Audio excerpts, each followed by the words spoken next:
Hello दोस्तों, जय हिंद। उम्मीद है आप सब लोग मस्त होंगे और अपनी पढ़ाई में व्यस्त होंगे। आज सभी को फिर मैथ का प्रैक्टिस करवाते हैं, ठीक है। आपको पता भी है कि मैथ का प्रैक्टिस जरूरी है, सभी एग्जाम में आता भी है। तो पहला क्वेश्चन लेते हैं और इस सब क्वेश्चनों को देखेंगे कि कितने शॉर्ट तरीके से लग सके, यानी समय आपका बच सके मैथ में। और सबसे ज्यादा जरूरी होता है मैथ में समय बचाना, ठीक है। चलिए तो शुरू करते हैं। पहला क्वेश्चन दिया है, इसको लगाइए। क्या करा, 2 वर्ष में एक राशि 7436 रुपया हो जाती है तो चक्रवृद्धि ब्याज की दर जो है वो 4% है, तो राशि क्या थी, ठीक है। आप लोग भी लगा,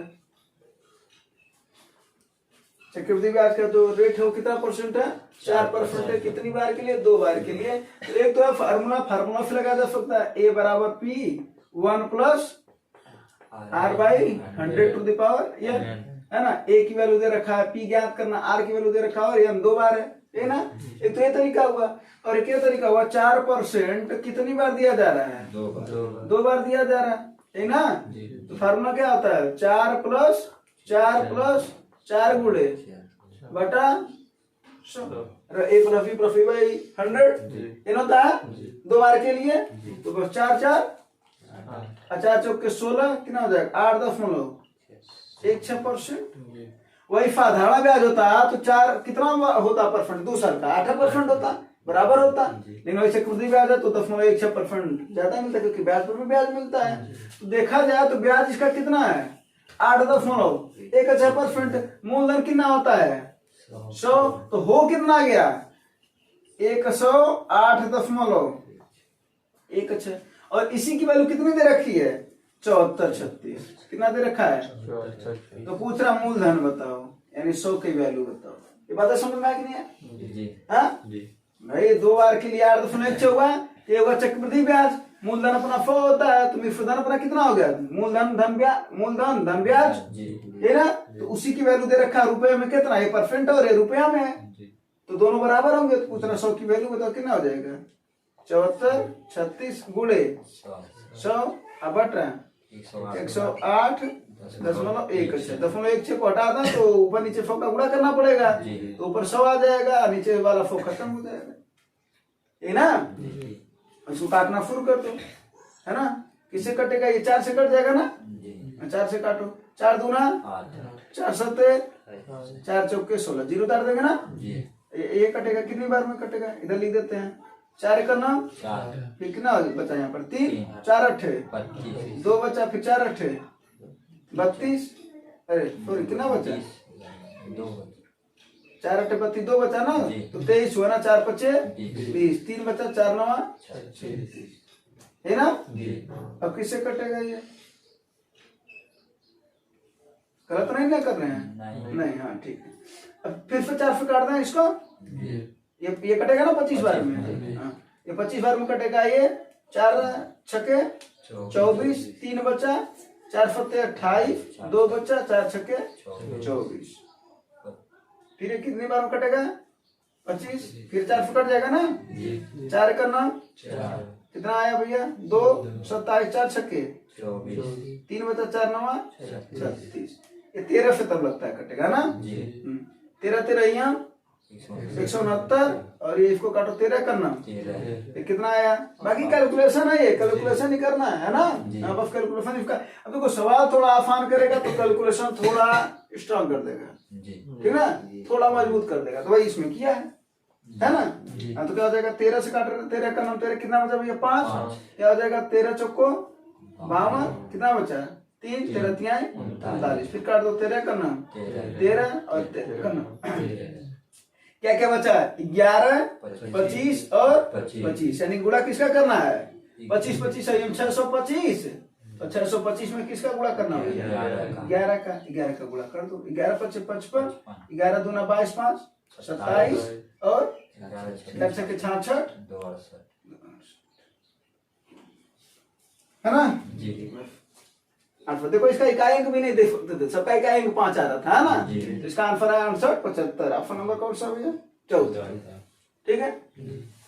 देखो कॉन्सेप्ट समझने का काम है, बाकी तो कैलकुलेशन, बाकी तो काटना है तुम्हें, है ना। कॉन्सेप्ट यही है कि अपना चक्रवृद्धि ब्याज 8.1, मूलधन है 100, कुल हो गया अपना मिश्रधन 108.1, है ना।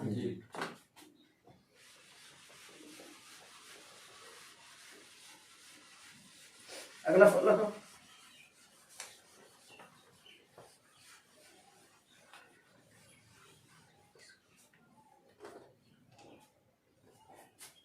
देखो 120 किलोमीटर की यात्रा के दौरान क्या पूछ रहा है, औसत गति पूछ रहा ना। हाँ, ऐसे सवाल में बताए भी थे कि जब औसत गति ज्ञात करते, जिनको आ रहा वो लगाए, जिनको नहीं आ रहा वो एक बार कॉन्सेप्ट को थोड़ा सा समझना। जब भी औसत गति याद करता है किया जाता है तो ये तो फार्मूला पता ना, औसत गति बराबर क्या होता है भैया, कुल दूरी बटा कुल समय। कोई दिक्कत नहीं। अब यहाँ पर ये देखा जाता है कि अपने को क्या क्लियर है, अपने को क्या क्लियर है, क्या एकदम क्लियर है इसमें, दूरी एकदम क्लियर है कि ना, दूरी कुल 120 किलोमीटर। क्या क्लियर नहीं है, समय। तो समय बराबर होता है क्या भैया, समय बराबर दूरी बटा 4 होता है ना जी।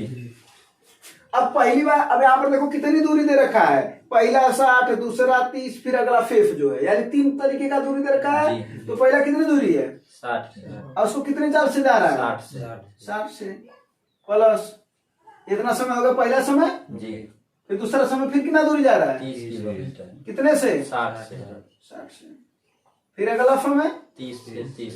अब कुल कितना बचा, करा शेष ना, तो 60 और 30 90 चल गया। अब तो कुल में कितना बचा, 30 ना बचा, 30 यही कितने 4 से जा रहा है, यो 30 से जा रहा है। कोई दिक्कत वाली बात नहीं।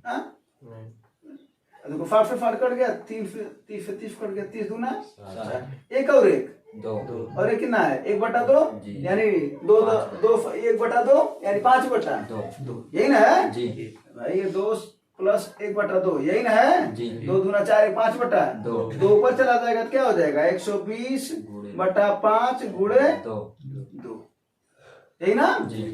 इसी को काट दो, कितने बार में कट जाएगा 24 बार में, 24 दूना क्या किलोमीटर प्रति घंटा। ग्राफ ना जी, ठीक है। तो होगा, यानी औसत गति को ज्ञात करने के लिए हमेशा कॉन्सेप्ट एकदम क्लियर रखो कि हमको क्या क्लियर दे रखा, क्या इसमें क्लियर दे रखा था दूरी।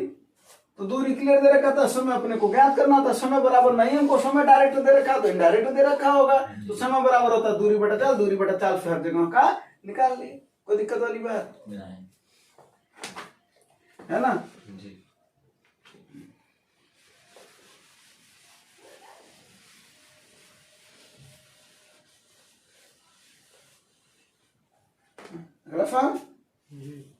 लगाओ। अरे एलिजाबेथ एक फर्नीचर की दुकान पर गई और स्टडी टेबल खरीदा। कितनों के पास स्टडी टेबल है, स्टडी करेंगे तब टेबल होगा। हाँ, नहीं तो स्टडी करना जरूरी है, बहुत ज्यादा जरूरी है। बताओ भाई, सवाल अच्छा वाला सवाल है ये, और ये 2 लाइन वाला सवाल है। सवाल को समझोगे तो आंसर आएगा, अदरवाइज नहीं आएगा। देखो इसने क्या बोला, स्टडी टेबल खरीद रही है एलिजाबेथ, कोई दिक्कत नहीं, वो एक कहानी बनाया है, वहां तक हो गया, आंसर आ गया होगा। कह रहा है उसे इस पर कितना है आंसर 20,000। 2 लोगों का आ गया आंसर 20 है। कह रहा है उसे इस पर 20% की छूट मिली, अगर 25% की छूट मिली होती तो 1,000 रुपया वो बचा लेती, है ना। यानी मिलना चाहिए था 20% का छूट जी, तो कितना मिला, सॉरी 20% का छूट उसे मिला था, लेकिन अगर उसे 25 मिला होता, यानी अगर वो दुकानदार का होता है कि चलो तुम हमारे परिचय को हम तुम्हें 25% छूट देंगे, तो उसका कितना परसेंट बचता 5% बचता जी। बोलो, तो यहाँ पर क्लियर है कि 5% बचता। अब 5% में क्या है, तो 5% रुपए में क्या है, तो कितना रुपया बचा रही है 1,000, यानी 5% कहीं कहीं 1,000 रुपए के बराबर है। बोलो, और यहाँ पर भी बात समझने वाली बात है कि जो 20% इसको डिस्काउंट मिला तो ले कितने में रही है 80 में। यहाँ पर अगर 25% डिस्काउंट मिला तो ले कितने में रही है 75 में। तो इन बिक्रियों का अंतर भी कितने का है 5% का ही तो है, तो वही 5% है। और इसको जो 5% जो बचत हो रहा है उसका वही 5% में का, परसेंट में का तो 5% और रुपए में का तो 1000, तो 5% बराबर 1000। किसकी वैल्यू अपने को ज्ञात करनी है 100%। अंकित मतलब 100 ही होता है, किसी भी वस्तु पर 100 अंकित किया जाता है। तो 100 बराबर कितना क्या हो जाएगा 1000 गुणे 100 उधर जाता ऊपर ना, और नीचे कौन आएगा 5 5 दूना 10, 2 के आगे कितने 0 4 है ना भैया, कोई दिक्कत वाली बात नहीं। ये समझ लेना ये वाला फल, ठीक ना। हाँ अब ये है तो एक्चुअल में 2 ही लाइन का ना। हाँ बाकी तो समझाने की बात है।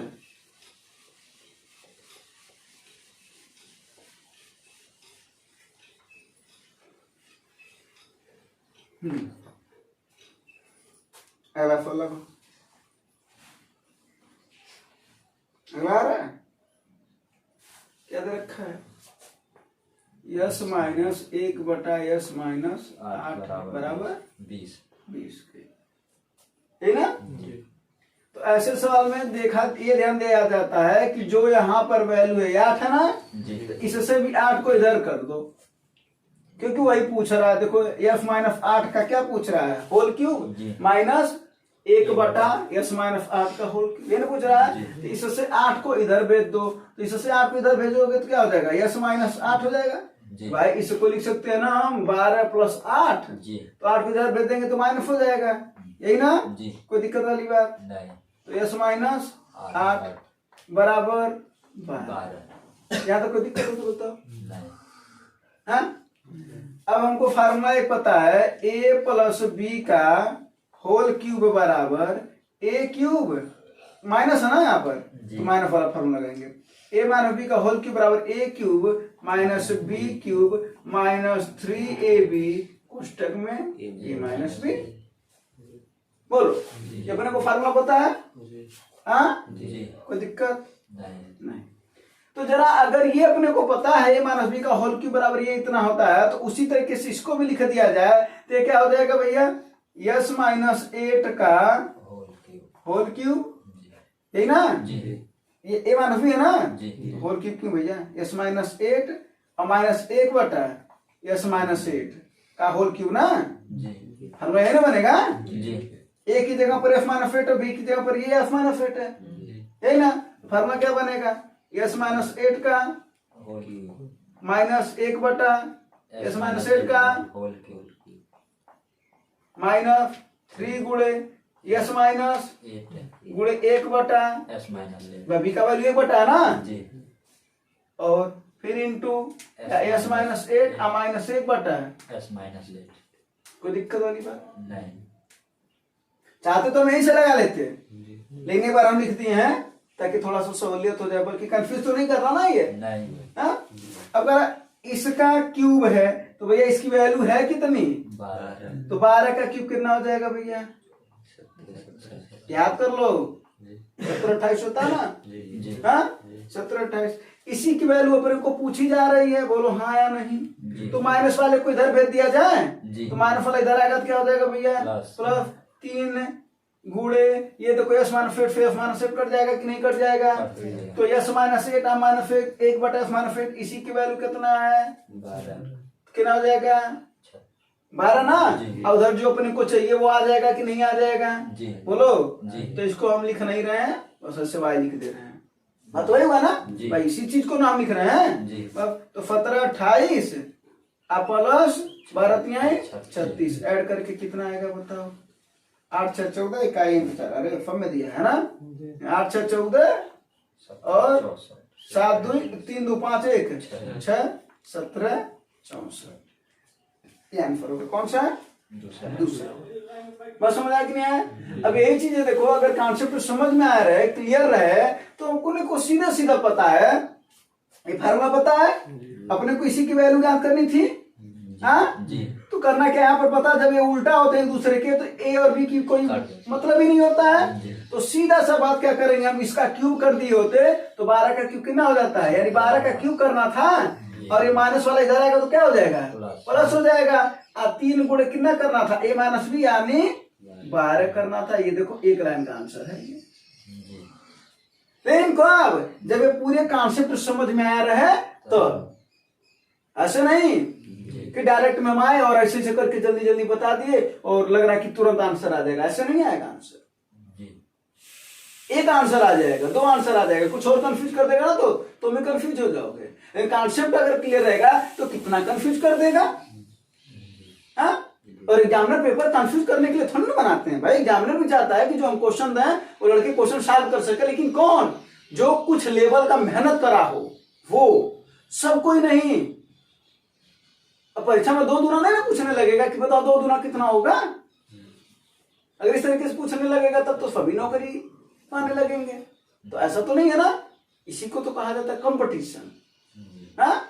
हाँ, और एसएससी वाली जो एसएससी की जो परीक्षा है, सब तो गला काट, सब परीक्षा लगभग आज के समय गला काट प्रतियोगिता इससे कहा जाता है ना। तो है ही, कोई है इसमें से जो ये चाहता है कि हमें नौकरी ना मिले, कोई किसी दूसरे को मिल जाए? कोई नहीं चाहेगा। सब क्या चाहेगा, हमें पहले मिले, दूसरे को बाद में मिले कि ना मिले।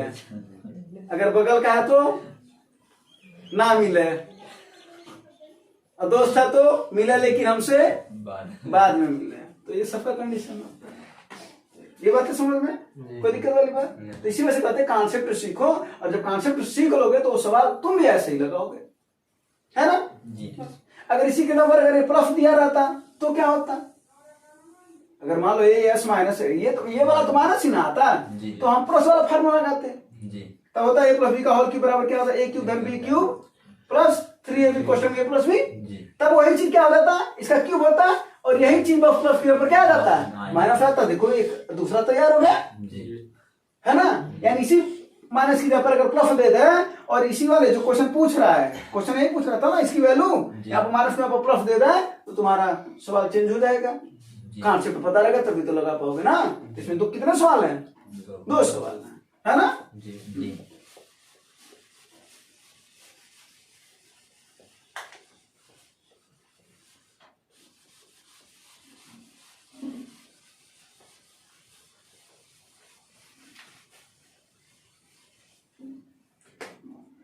अगला फल देखा था, करा 2 धनात्मक संख्याओं का अंतर, बताओ 2 धनात्मक संख्याओं का अंतर 29-51 है। ऐसे सवाल में जो दिया रहता ना उसको तुरंत मान लेना चाहिए, ठीक है। और इसमें कह रहा बड़ी संख्या छोटी संख्या, ऐसे मान लेते हैं कि x क्या है, बड़ी है, और y क्या है, छोटी। तो कह रहा 2 धनात्मक संख्याओं का अंतर, यानी बड़ी में से छोटी को घटाएंगे तो कितना आएगा, कितना करा भाई 29-51। अभी कैलकुलेशन तुम ही से करवाएंगे, तुम ही लोग 39-51, है ना। अभी कैलकुलेशन तुम लोग करना, तैयार रहना कैलकुलेशन के लिए। क्या हुआ, नींद लग रहा है? नहीं। तो बड़े में से छोटे को घटाएंगे तो कितना हो जाएगा, 39-51। कोई दिक्कत वाली बात? अब देखो क्या कर रहा है कि जब बड़ी संख्या को छोटी संख्या से विभाजित किया जाता, ध्यान से समझना, हम ऐसे यहाँ पर लिखे तो अभी समझ जाओगे। छोटी संख्या यहाँ पर कौन माने हो, किसको काट रहे हो, बड़ी संख्या को।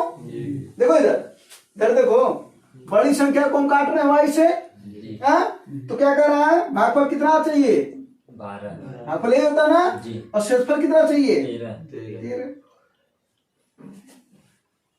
बोलो।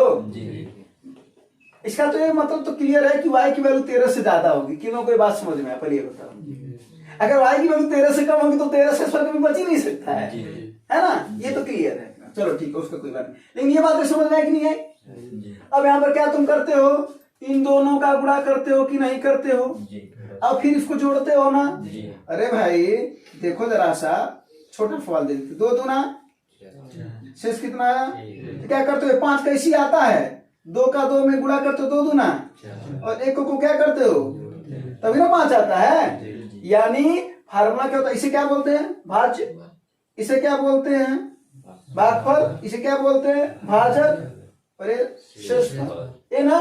तो कंडीशन क्या बनना है यहाँ पर, x बराबर क्या बनना है, x बराबर y गुणे 12 प्लस 13। तीनों को बात समझ में बनना ना। भाज्य बराबर भाजक गुणे भागफल प्लस शेषफल। इसी को इधर कर दो तो क्या हो जाएगा, या इसी को क्या लिख सकते हो, y गुणे 12 यानी x माइनस y गुणे 12, तो 12 वाली था बराबर 13। कोई दिक्कत?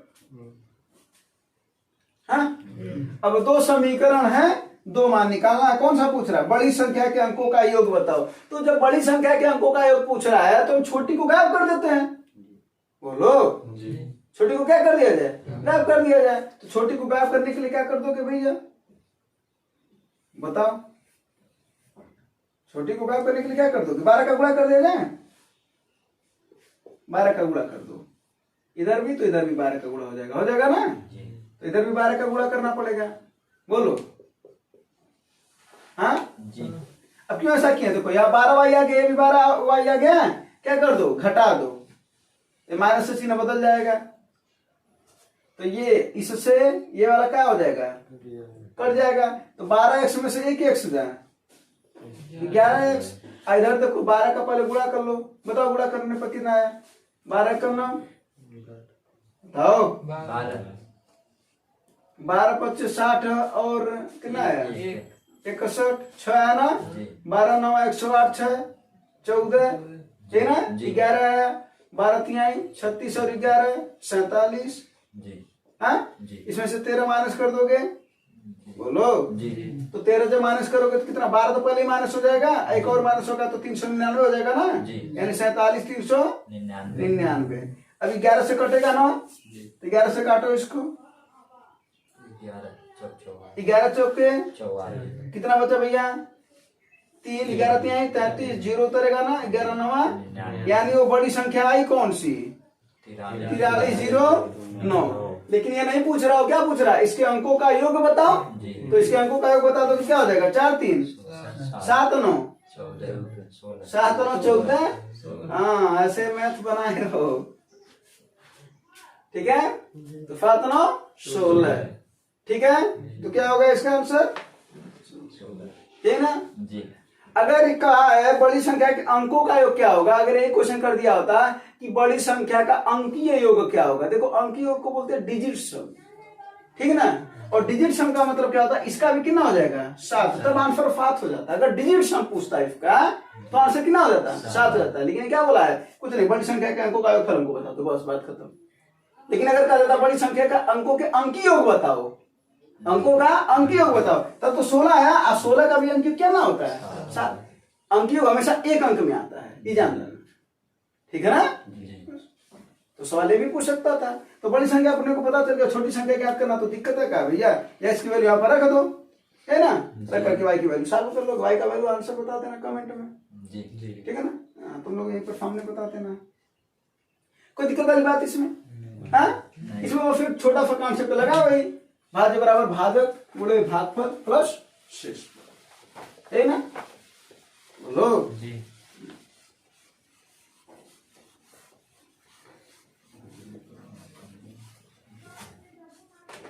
अगला देखा था,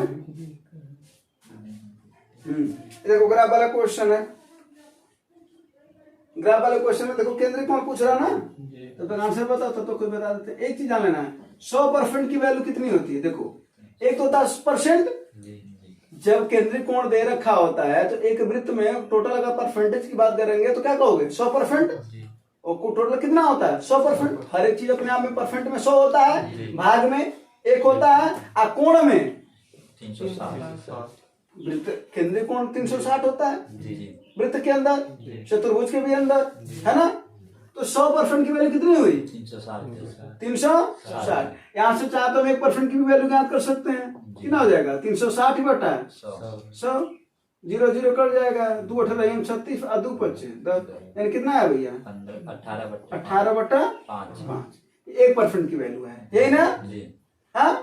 और अगर 1 डिग्री की वैल्यू निकालना होता है तब क्या हो जाता है? या 1 डिग्री की वैल्यू निकालना होता है तो क्या हो जाएगा? 5 बटा 18 क्या परसेंट, यही ना? 1% की वैल्यू कितनी हो जाएगा? 18 बटा 5 क्या है? डिग्री, यही ना? तो आयन के बीज किस पर? वो बिजली और ईंधन पर। तो बिजली और ईंधन वाला गाढ़ा वाला 15% है ना? तो वही कोण पूछ रहा है, तो 1% की वैल्यू कितनी है? 18 डिग्री, 18 बटे 5 डिग्री। तो 15 की वैल्यू कितनी हो जाएगी? 15 गुणे 18 बटा 5, 5 तिहाई 18 तिहाई 54 डिग्री। कोई दिक्कत वाली बात नहीं। हाँ? उसे पता होना चाहिए 1% की वैल्यू 18/5 डिग्री है और 1 डिग्री की वैल्यू 5/18% है ना। और 1 किलोमीटर प्रति घंटा मीटर पर सेकंड में बदलने वाला भी यही होता है 5/18 है ना।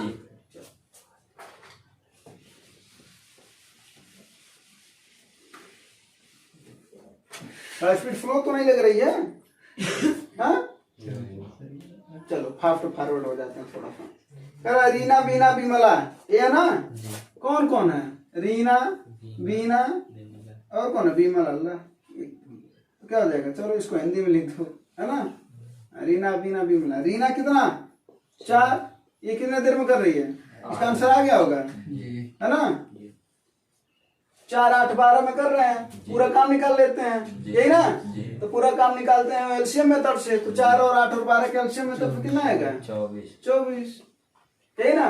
बात करोगे तो मारेंगे फिर देखो। उसके बाद से क्या निकालेंगे?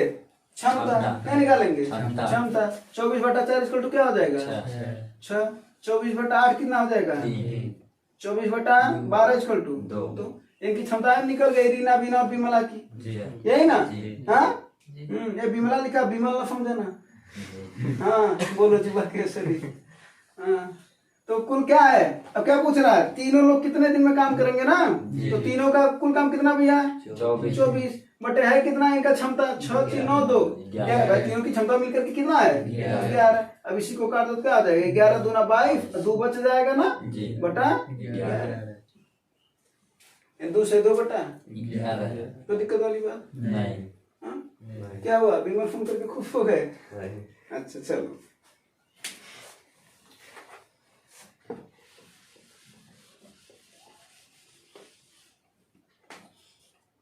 अगला क्वेश्चन पे बात करा जाए। करा 2 उम्मीदवारों के बीच एक चुनाव में 85% मतदाताओं ने अपने मत डाले जिसमें से 4% मत अवैध घोषित कर दिया गया यही ना। और फिर बोला कि एक उम्मीदवार को 6 9 3 6 मत मिले जो वैध का 85% है। तो कह रहा है कुल संख्या कितनी है बताओ। सवाल को पढ़ते हुए जाना एकदम आसानी तरीके से तो सवाल का आंसर आ जाएगा अदरवाइज नहीं आएगा। थोड़ा सा कैलकुलेटिव है बाकी सवाल में कुछ है नहीं ठीक है। सवाल करा 2 उम्मीदवारों के बीच 85% मतदाताओं ने मत डाले।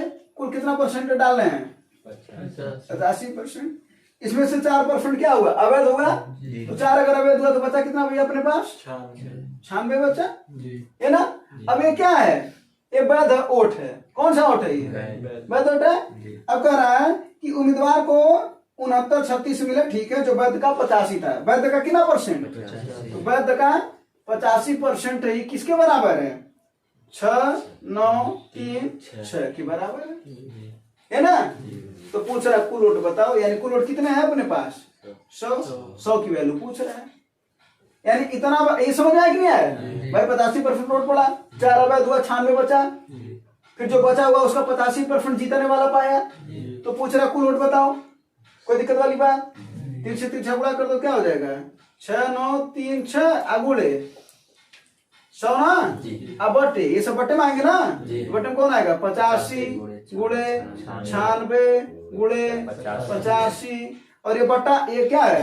ये बटे 100 आएंगे ना यहाँ पर। भाई बटा 100 बटा 4 छटक करके कहाँ चला जाएगा? ऊपर गुड़े 100 गुड़े 100 यही ना। बस अब इसको काटना शुरू कर दो। 17 5 70 कट जाएगा। 17 चौके 68 एक बचा। हाँ ये 13 नहीं कटेगा ना तो 0 उतार दो 136 हो जाएगा ना। 17 8 136 होता है ना। 17 8 136 है ना। फिर काटो ये 17 5 फिर इसको काटो 17 दूना 34 6 बता ना। 17 चौके ठीक ना। बोलो हाँ ये कितने? 5 5 25 25 चौके 24 चौके 96 यानी ये सब अपने आप क्या हो गए? ये इतना आपस में मिल उल करके कट गए यही ना। तो बचा क्या मात्र यही ना। यानी 100 गुणे 100 = 10,000। कौन सा ऑप्शन में है? सी। कोई दिक्कत वाली बात? हाँ अगला देखा जाए। हाँ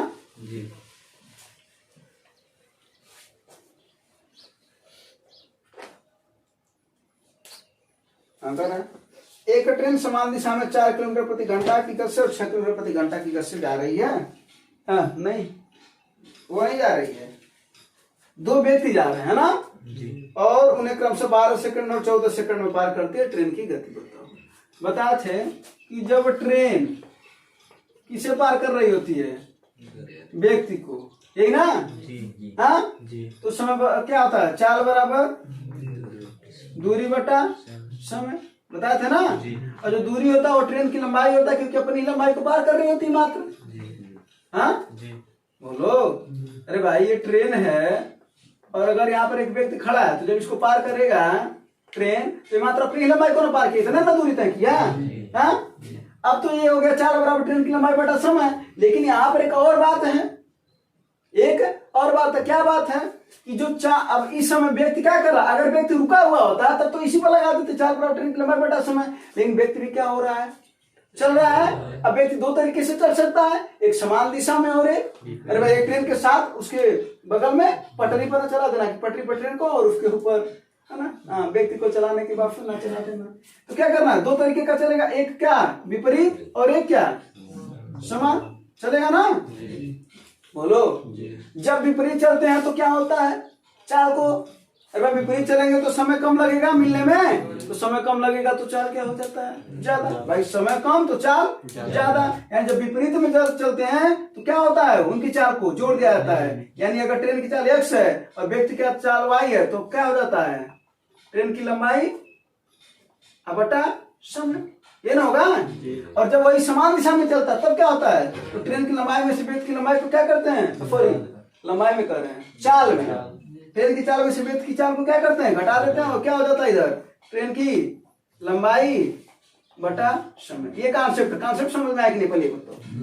यानी जब व्यक्ति को मात्र पार कर रहा होता तो चाल बराबर क्या हो जाएगा, ट्रेन की लंबाई बटा समय। लेकिन व्यक्ति का कर रहा, हम चलेंगे, तो कहा तुम बोल दो ठीक है भैया चलो कोई दिक्कत नहीं है, अगर विपरीत चलोगे तो हम तुम्हें दोनों को जोड़ देंगे, और ट्रेन की लंबाई को पार करेगा तब भी, और एक ही दिशा में चलेंगे तो क्या कर देंगे, घटा देंगे, कोई दिक्कत वाली बात।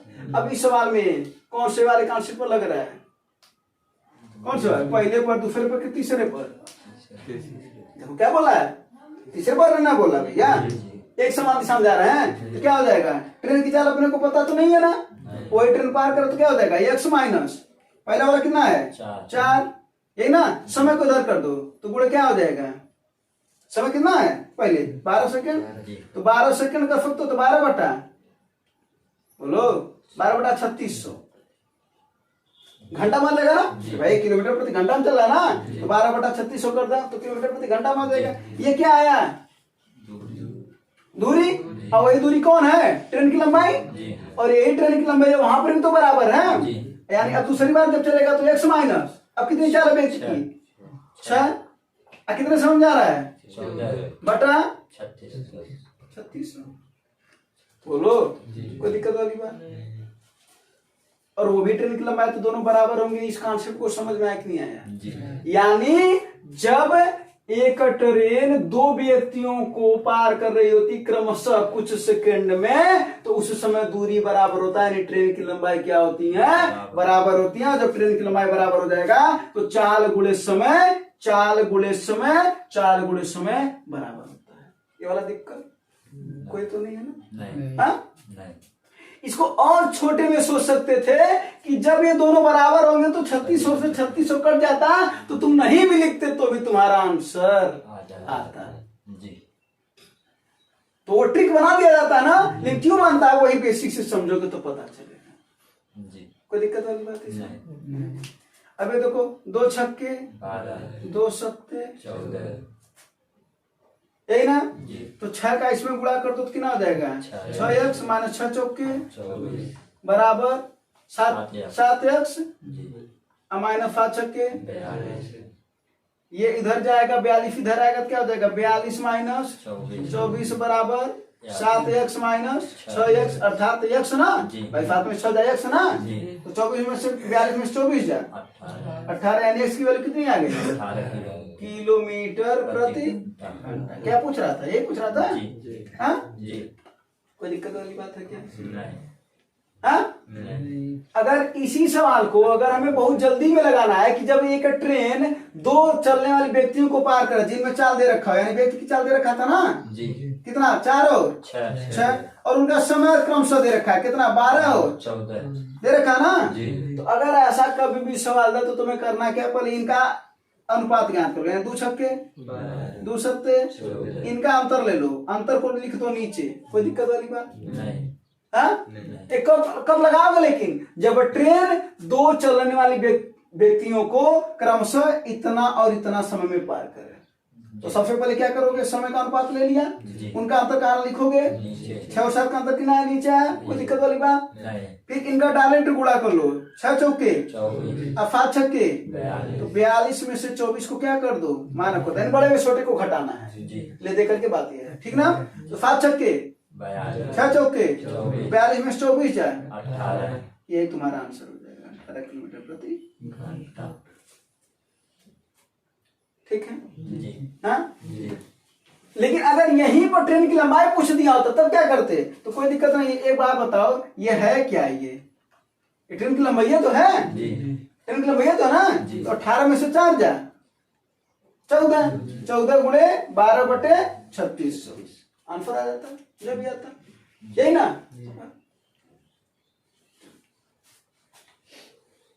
इसको मिटा दें, समझ में। एक तो वह सवाल का कॉन्सेप्ट है जो तुमने सीखा, और इसी सवाल को लगाने का तरीका क्या है, डायरेक्ट व्यक्ति की चाल और समय अनुपात ज्ञात करना, अंतर लेकर के नीचे और डायरेक्ट गुणा करना, सीधा सीधा 6 7 42 और हाँ सॉरी 6 चौके 24 और 7 छक्के 42 अंतर लिखना, यही ना जी। इसकी भी जरूरत पड़ती है और ये हमेशा लगता है ऐसे, लेकिन कब, जब ट्रेन किसे पार करे, दो व्यक्ति, हाँ याद रख लेना।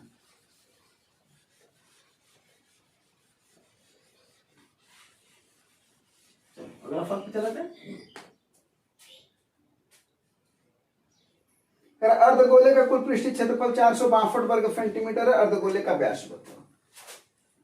अर्धगोले का पृष्ठीय क्षेत्र कितना होता है, अर्धगोले का पहले आयतन कितना होता है बताओ, 2/3 पाई आर क्यूब है ना। उसके बाद क्या है, कुल पृष्ठीय क्षेत्र ना जी, कुल पृष्ठीय क्षेत्र कितना होता है पता है, कई बार तो बता चुके हैं, 3 पाई आर स्क्वायर कितना होता है, 3 पाई, इसी की वैल्यू कितना दे रखा है 462 बराबर 3 गुणे 22 बटा गुणे आर स्क्वायर है ना। 11 दूना 11 चौके 44, 11 दूना है ना, 3 दूना 6, 6 सत्ते 7 का 7 में गुणावत कितना हो जाएगा 49 बराबर आर स्क्वायर, तो आर बराबर फातन आएगा 49 किसका वर्ग 7 का, 7 का वैल्यू, तो त्रिज्या कितनी आई, क्या पूछ रहा है, व्यास कितना होगा, दुगना होता है ना, इसको दुगना कर दो कितना जाएगा, यही ना, कोई दिक्कत नहीं।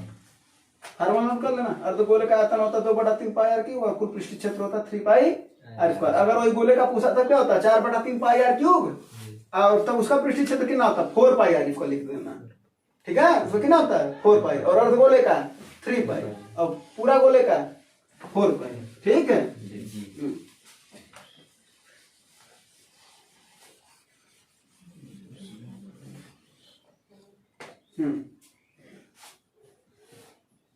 मध्यानुपाती बताओ, मध्यानुपाती कैसे ज्ञात करते हैं बताओ। अगर ए एक्स और बी, अगर ये मध्यानुपाती है एक्स, तो क्या होता है देखो, a बटा एक्स बराबर होता है एक्स बटा बी, ठीक है। तो यानी यहां से क्या आ जाएगा एक्स स्क्वायर, भाई इधर गुणा होगा ना, तो एक्स स्क्वायर बराबर ए बी या एक्स बराबर अंडर रूट ए बी। तो दो संख्या को मध्यानुपाती पूछ रहा है ना, इसी को अंडर रूट में कर लो, तो अंडर रूट में क्या हो जाएगा भैया 0.03 और गुणे 0.2 है ना जी, बस 27 थी आई, तो करणी में कितने दशमलव लगेंगे, 2 इधर है 2 इधर है, कितने ऊपर 4, यही ना बस।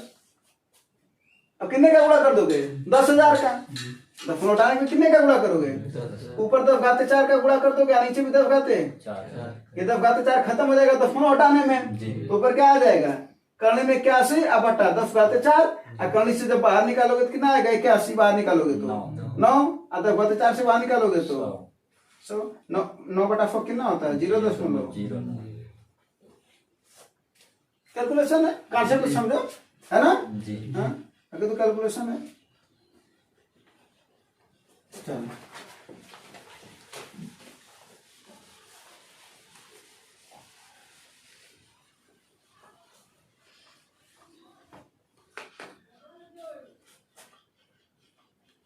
हाँ लगा फोन।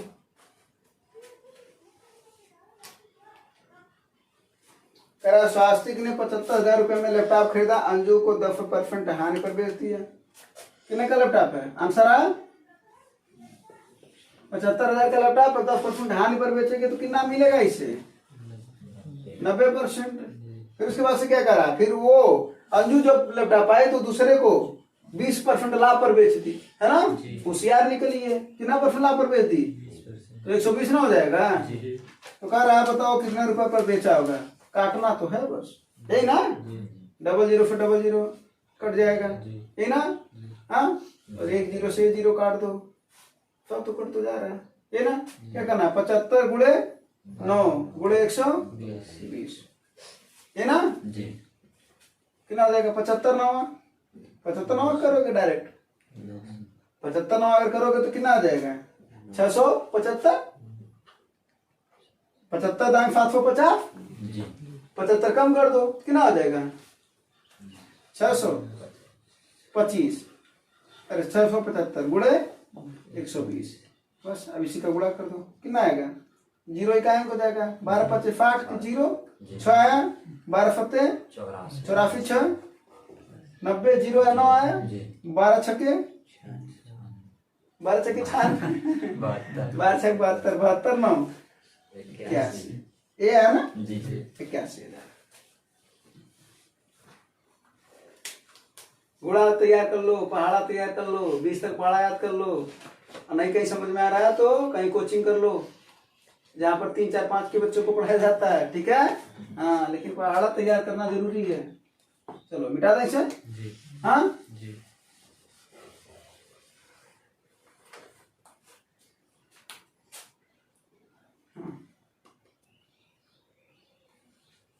ये वाला सवाल लगाओ, ये वाला सवाल लगाओ, और बड़ा अच्छा सवाल है ये। अर्ध परिमाप, ये समझने वाला सवाल है। अगर समझ रहे हो ना तभी लगा पाओगे, नहीं तो नहीं लगा पाओगे इस सवाल को।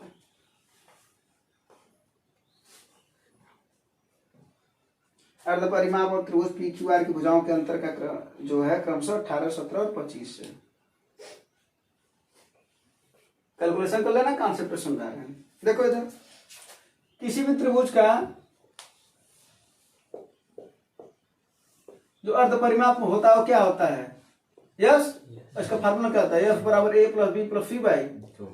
मान लेते हैं ए के सामने भुजा स्मॉल ए है, बी के सामने भुजा स्मॉल बी है, और इसके सामने भुजा स्मॉल सी है, ये ना? क्या बोल रहा है जरा अच्छे से समझो। कर अर्ध परिमाप और त्रिभुज पी क्यू आर है। चलो पी क्यू आर कर लो, कोई दिक्कत नहीं है। पी क्यू है ना? करा कि त्रिभुज पी क्यू आर की भुजाओं के बीच का अंतर क्रमशः 18 17 25 है। ध्यान से समझना। यानी पहला क्या दे रखा? देखो इधर अर्ध परिमाप माइनस पहली भुजा यानी ए बराबर कितना दे रखा है? 18। फिर अर्ध परिमाप माइनस त्रिभुज पी क्यू आर की दूसरी भुजा बी, अंतर कितना दे रखा है? 17। फिर अर्ध परिमाप माइनस तीसरी भुजा, अंतर कितना दे रखा भैया? 25। कोई दिक्कत नहीं। या यहां से हम एक चीज और लिख सकते हैं, अगर हमें आपसे ए की वैल्यू निकालना तो ए की वैल्यू कितना हो जाएगा? ये इधर आएगा तो 18 इधर जाएगा, क्या हो जाएगा? Yes minus. बी की वैल्यू कितना आ जाएगी? Yes minus. सी की वैल्यू कितनी आ जाएगी? यही ना? कहाँ ऐसा किए हैं? एफ की वैल्यू हमको चाहिए यहाँ से। किसकी वैल्यू चाहिए? क्यों चाहिए? फार्मूला लिखते हैं यहाँ पर। त्रिभुज का अपने को क्या चाहिए? क्षेत्रफल। और त्रिभुज का क्षेत्रफल होता क्या है?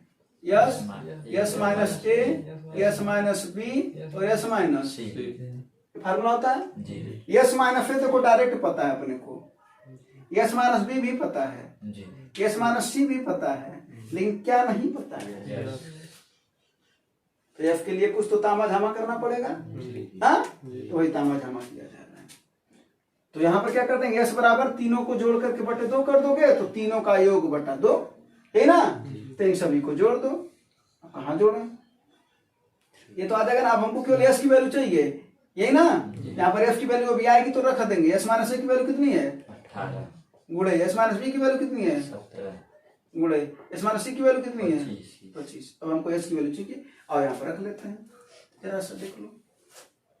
एस बराबर, तो एस बराबर ए 2 इधर कर दें, क्या हो जाएगा 2s बराबर ए धन बी धन सी, ये ना तीनों को जोड़ना है। तो यस यस और यस मिलकर के कितने यस 3s माइनस, है ना, ये सब माइनस माइनस है तो सब माइनस होंगे और जोड़ दिए जाएंगे। भाई 5 रुपया उधार और 6 रुपया उधार मिलकर के कितना रुपया उधार कि खत्म हो जाता है, उधार बढ़ जाता है ना, उधार उधार ही रह जाता है। तो 18 और 17 18 और 17 अब 35 और 25 60 इधर आएगा, 2s इधर जाएगा तो क्या हो जाएगा, कितनों को बात समझ में, हाँ, यानी इसकी वैल्यू कितनी आ गई, कोई दिक्कत वाली बात, परेशानी, समस्या, यानी एस बराबर कितना आ गया 60, यहाँ पर कितना रख दिया जाए भैया 60। अब जो करनी से बाहर निकलने लायक है उसको बाहर निकाल दो, जो नहीं निकलने लायक है उसको रहने दो करनी में, यही ना, चलो निकाल दिया जाए। क्या निकालने लायक बाहर है भैया, यहाँ से इसको क्या लिख सकते हैं 6 गुणे 10, इसको लिख दें, अच्छा चलो इसके नीचे लिख दें 6 गुणे 10, इसको क्या लिख सकते हैं 6 गुणे 3 गुणे 17 गुणे 5 गुणे 8, है ना जी, बोलो जी। अब 10 को भी हम लिख सकते हैं 2 गुणे 5 जी, हाँ, अब देखो 6 बाहर निकल जाएगा जी, फिर 5 बाहर निकल जाएगा जी, और कुछ बाहर निकलेगा क्या नहीं, अरे भाई देखो 6 खत्म हो गया, 5 खत्म हो गया, 2 बचा है, और क्या बचा है 3 17 5 कुछ नहीं निकल रहा है ना जी, बोलो जी, क्या हुआ, अच्छा थोड़ा ऊपर लिखना क्या है, नहीं दिख रहा है क्या, ये वाला दिख रहा है ना, हाँ कोई दिक्कत नहीं है। तो 6 बचे, अब 30 वाला है जो ऑप्शन में वही आंसर होगा जी। ये हुआ थोड़ा सा एक बेहतर अप्रोच, जब तुम सवाल को कैलकुलेट करोगे तो जल्दी से आंसर मार सकते हो। 6 5 30 यही एक आ रहा है, बाहर निकल रहा है जी। तो बाकी कैलकुलेट करने की क्या जरूरत है, बाकी करो तो उतना आएगा। देखो नहीं मान रहा तो देख लो, 2 का गुणा कर दोगे किसमें 3 में, 2 तिहाई 6 बचे 30 17 तिहाई क्या 510 आएगी नहीं है, यानी क्या आंसर आएगा इसका 30 करणी में 510। अब देखो ये अजीब दिया था, अजीब के कारण छोड़ दोगे, है ना। अब बताओ सवाल ठीक ठाक था कि नहीं था जी। क्या किया, परिमाप का भुजाओं से अंतर दे रखा था, तो कोई दिक्कत नहीं है, इसका तो फार्मूले में ही है, ये तो हम रख भी लेंगे, कहीं कठिन करेगा तो कहीं आसान भी है। देखो इसका डायरेक्ट वैल्यू दे रखा था, बस हमको एस का वैल्यू नहीं पता था, तो एस की वैल्यू के लिए हमने कुछ कारनामा किया। तो क्या किया, यहाँ पर ए का वैल्यू, बी का वैल्यू, सी का वैल्यू निकाला, क्योंकि अपने को फार्मूला पता था, है ना। तीनों का वैल्यू हमने यहाँ पर रख दिया, तो एस का वैल्यू मिल गया। और जब एस का वैल्यू मिल गया 60, तो यहाँ पर हमने रख करके कैलकुलेट किया है, इसके अलावा हमने कुछ तक नहीं किया, है ना भैया। लास्ट क्वेश्चन है ना इसके बाद से इस सेशन का जी। हाँ जी। थक तो नहीं रहे हो, नहीं।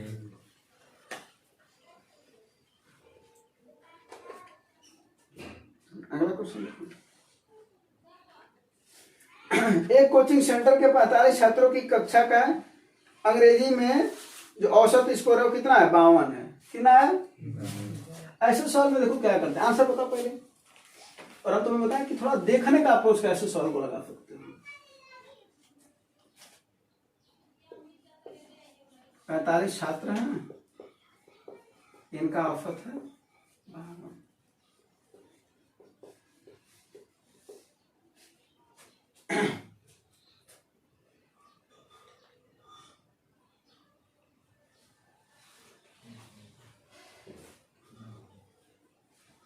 क्या होगा, गुणा भाग ज्यादा कर रहे हो, नहीं तो कैलकुलेशन इतना ना करो, इधर देखो 45 छात्रों का औसत कितना है? 52 है। ऐसे सवाल में देखा जाता है कितने लोग गए हैं, कितने लोग आए हैं, क्योंकि इसमें से कुछ लोग गए हैं और कुछ। अब और देखो 40 के स्कोर वाले कितने गए हैं? 6 छात्र कितने वाले थे? 40 के औसत वाले। इससे कितने की कमी हो रही है औसत से? 12 की। अगर ये जो 6 वाले गए हैं, है ना, ये 40 औसत वाले थे, तो इसमें से ही तो गए थे। और अपन यहाँ पर कितना था? 52। और यहाँ पर कितना वाले गए हैं? 40। तो अभी भी 12 अपने पास औसत बच रहा है कि नहीं बच रहा है? तो 12 औसत ये बच रहा है, और योग ज्ञात कर लेंगे तो 12 छक्के 72। ये 72 अंकों का फर्क पड़ रहा है। 72 अंकों का फर्क पड़ रहा है। और क्या हुआ? ये प्लस हुआ है कि माइनस हो रहा है? प्लस। अच्छा, अब उसके बाद से देखा जाए कि 6 की जगह कितने आए? 8 है। इनका औसत कितना था? ये जब आया तो लेकर के कितना आए? ये 43 का औसत। फिर यहीं से ध्यान देंगे मूल पे, ये कितना कम है इससे? 52 से 43 कितना कम है? बोलो 9 ना। तो सोच क्या रहे हो? और 8 लड़के हैं और 9 का औसत स्कोर कम। इनका योग कितना हो गया? 72। यही ना। जो निकले वो कितना लेकर के निकले? जो आए वो कितना लेकर के आए? दोनों का बात बराबर हुआ तो 72 में से 72 जा 0, यानी औसत में कोई परिवर्तन नहीं हुआ। आंसर 52 है। समझ में है कि नहीं है? तो ये देखा जाता है औसत में परिवर्तन कितना हो रहा है। तो 8 के जाने से परिवर्तन कितना हुआ औसत में? हमें औसत चाहिए ना। तो 52 में से 12, वही 12 का परिवर्तन है। तो 12 और 7 में जाएंगे ना, तो 6 गुणे 12 यानी 72 का परिवर्तन हुआ। यही ना। 72 लेकर के चले गए, और यहाँ पर 8 जब आए तो कितना लेकर के आए? 72 लेकर के आए, क्योंकि इनका औसत 43 था। तो 52 से 43 को करेंगे तो 9, तो 8 9 72 यानी 72 लेकर के आए। कोई परिवर्तन नहीं हुआ। परिवर्तन होता तो देखते, है ना।